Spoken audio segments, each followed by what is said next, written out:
X এর সাপেক্ষে ই to the power x এর অন্তরজ, এক্ষেত্রে ধরি ওয়াই সমান e to the power x, আবার লন নেই আমরা, তাহলে হচ্ছে লন ওয়াই নিলে তাহলে e x to the power x সামনে আসে, এখানে লন ই, তাহলে এখানে থেকে লন ওয়াই, আর লন ইর মান 1, তাহলে থাকে x to the power x. আবার যেহেতু এখানে x to the power x আছে, আবার লন নেই, তাহলে লন নিলে এখানে লন ওয়াই, আর এখানে লন নিলে এক্স সামনে এসে লন এক্স। এটাকে আমরা অন্তরীকরণ করি, এটা লন আর এটাকে পুরোটাকে এক্স কল্পনা করি, তাহলে লন এক্স এর অন্তরজ কি, যে 1/x, এটা লিখলাম, এটাকে এক্স কল্পনা করলাম। আবার এইটা তো এক্স নয়, তাহলে এর অন্তরজ, তাহলে এটা আছে কি লন ওয়াই,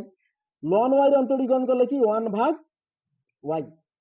মানে এটাকে এক্স, আবার লন এক্স কল্পনা করলাম, এই ওয়াইটাকে এক্স কল্পনা করলাম, মানে লন এক্স এর অন্তরজ করলো 1/x, আবার এই ওয়াইটা যেহেতু এক্স না ইনটু দিয়ে তার অন্তরজ, তাহলে এটা আছে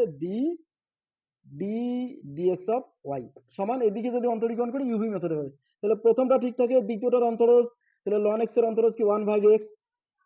প্লাস দ্বিতীয়টা ঠিক থাকবে, লন এক্স ঠিক থাকবে, প্রথমটার অন্তরজ, তাহলে প্রথমটা এক্স এর সাপেক্ষে এক্স এর অন্তরীকরণ করলে হচ্ছে 1, তাহলে এদিকে আমরা যদি রাখি ডি, এই ডি ডিএক্স অফ ওয়াই, তাহলে এদিকে গুণ হয় লন ওয়াই গুণ হয়, আবার ওয়াই গিয়ে গুণ হয়, আর এদিকে কি থাকে 1 প্লাস লন এক্স। এখন যদি আমরা লন ওয়াই এর মান বসাই, লন ওয়াই এর মান হচ্ছে কি x to the power x, আবার